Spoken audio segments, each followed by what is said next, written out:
So we got a wild mouse, we got a drop tower that may or may not be good, I don't know. Got a frog hopper, and there's our other coaster credit. They do have a full water park here that I will not be doing. It's not even an hour in and their line is all the way down the stairs, so I wasn't planning to do it anyway.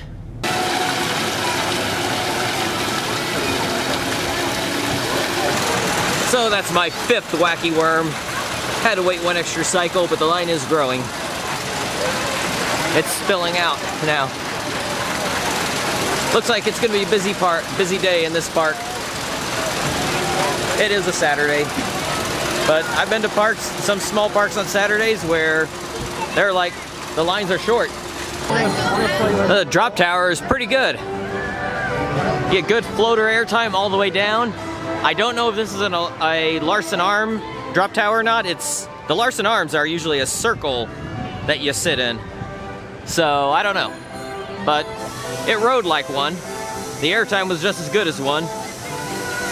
The problem is the wild mouse is closed and it could be down all day. They have no idea what's wrong with it, so I'm leaving. I'm not gonna wait around when it may not open at all today. Here at Lakemont Park. And that is what I wanted to see before I purchased my all-day wristband. You can do paper ride here. It's $3 for this, for Leap the Dips, the 1902 oldest coaster in the world. Or you can do like $19 for the unlimited.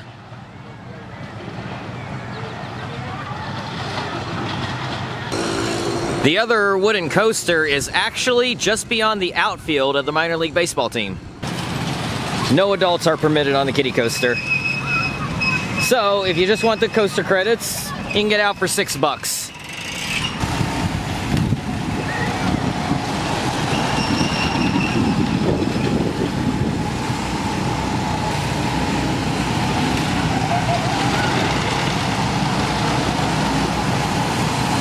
This has got to be one of the coolest views from a roller coaster, at least for my taste. A baseball and roller coasters together.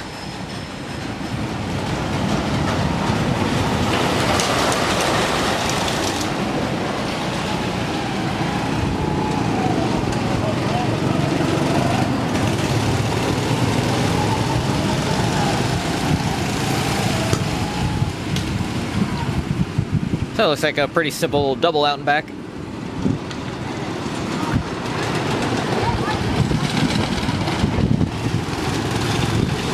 With buzz bars, I always love to see that.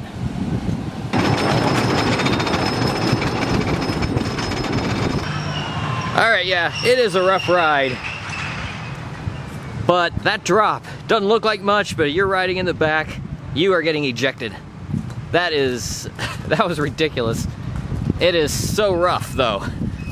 You're riding in the back, you get the crazy airtime, but then you feel like you're in a blender at the bottom. It was worth it though.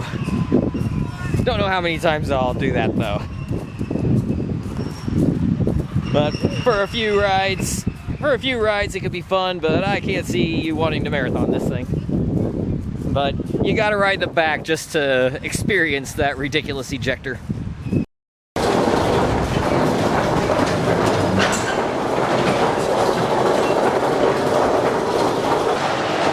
So there's a close-up of the wheels.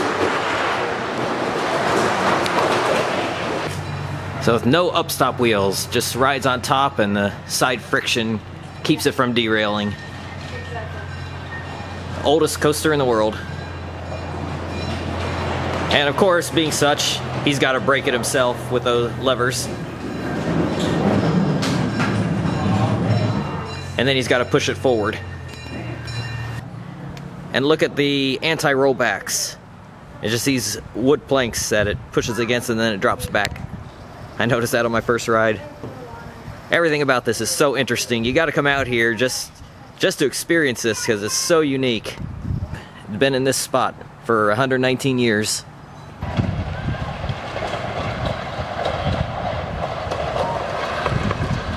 So if you can handle a few crazy jolts, neck-jarring jolts, Yeah, you might like the back row.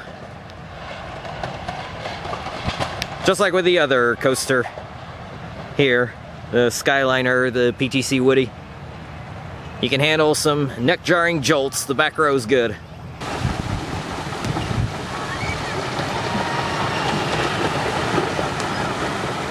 What a difference 15 miles makes.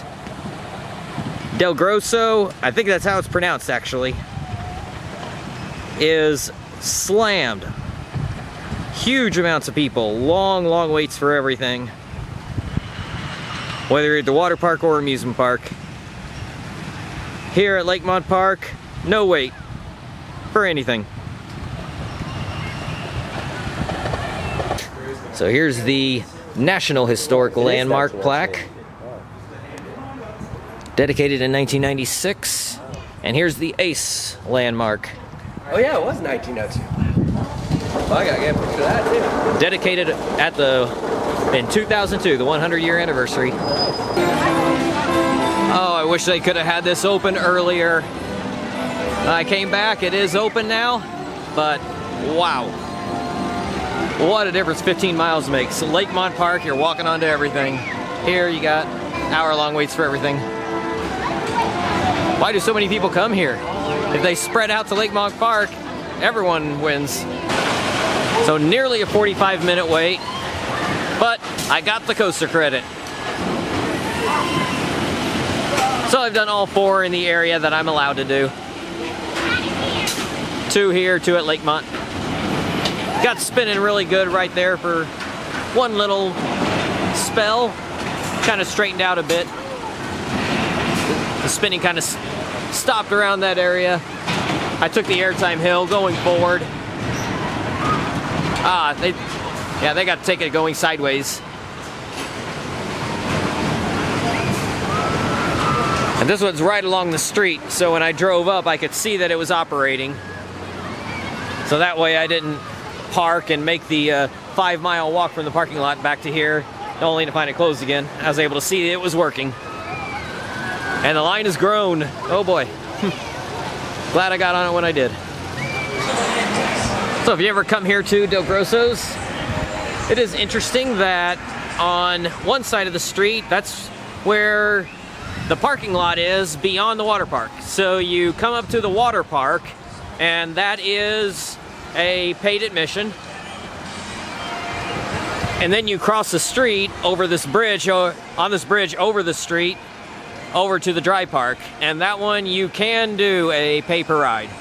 So if you're just interested in getting coaster credits or whatever, just getting a couple rides, you can come and do that, get out pretty cheap. Or you can pay the unlimited thing and be able to ride as much as you want and do the water park. But I was just coming to get on the roller coasters and the drop tower, and so I was able to get out for $8.50. Their minor league baseball team, the Altoona Curve. And in their outfield, you got if you're riding the front of Skyliner, you'll get great ejector airtime rising up the hill. If you're riding the back, the very back seat, you get crazy ejector airtime going down the first drop.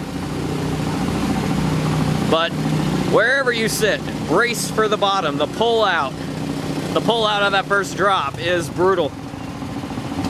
And the pull out of the second drop is a little less brutal, but still, you need to be ready for it. It's not for the faint of heart.